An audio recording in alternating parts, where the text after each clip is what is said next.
Yun. Hello mga ka-preni! Yan, kamusta po ang lahat? Ang ating kakainin ngayon ay aring ginataang tulingan, yung tira kagabi na sinaing na tulingan. Tulingan na pinakakaawang isda, isinaing muna sa kaipiprito, tas aring ginataan na. Oh, nagay ayos. Sawa, pagka sinaing tira, ang pinagat namin, tas meron tayo dining langka.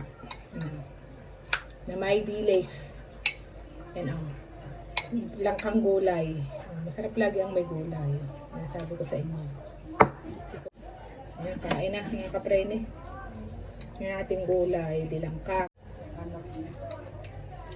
Tagal ko rin hindi nakatikim ng gulay na langka. Meron na rin sa amin sa sa kubo na langkang gulay. Tapos nakakakukuha na rin isdang sinaing muna, tas pinrito.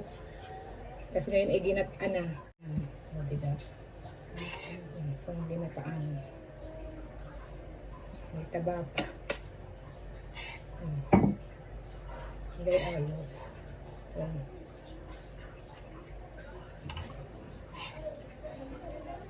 Ang ay natulingan sa amin sadyang may taba. Isa yun sa nagpapalasa, yung sinaing na taba. Kain tayo mga ka-friendly. So, lalagyan mo siya ng yun. Ayos. Kain. Langka at tulingan. Panalo.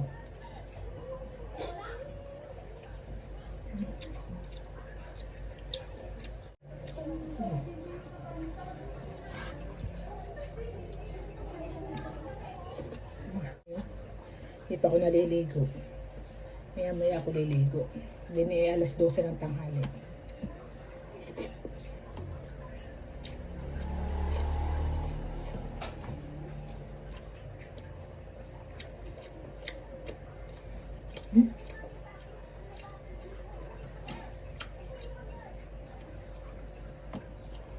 The best talagang sinain na tulingan. Ginataang tulingan.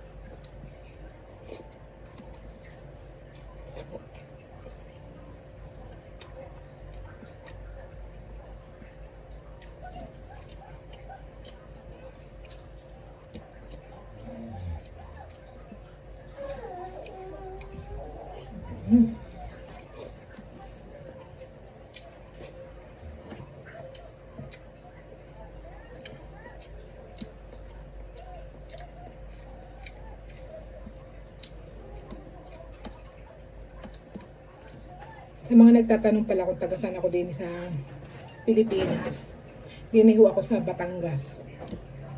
Sa Lipa, taga Lipa ho ako.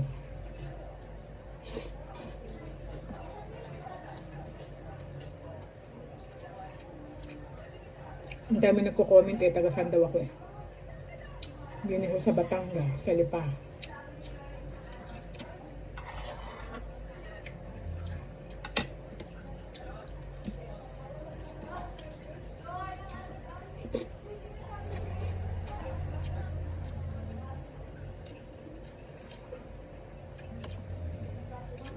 Ang dami ng maleta ko pag ako nabalik ng Italy. Ito, tulingan.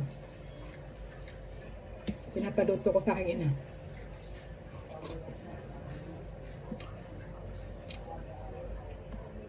Basta ibabalot mo lang ng ayos.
Masarap. Gusto mo pa ng kanin.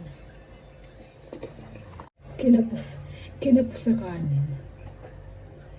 Mainit ah.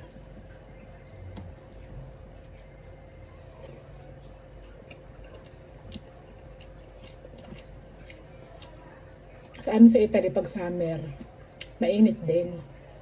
Mainit kung mainit talaga. Pinagkaiba lang, hindi malagkit ang init dun sa amin.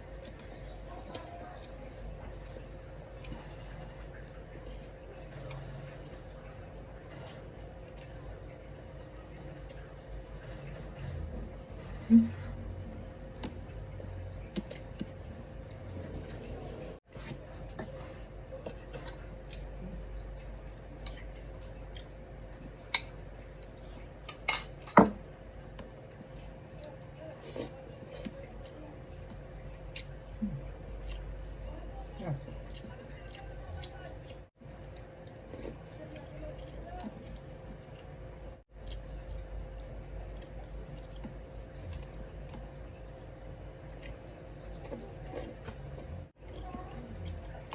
Tinik na rin.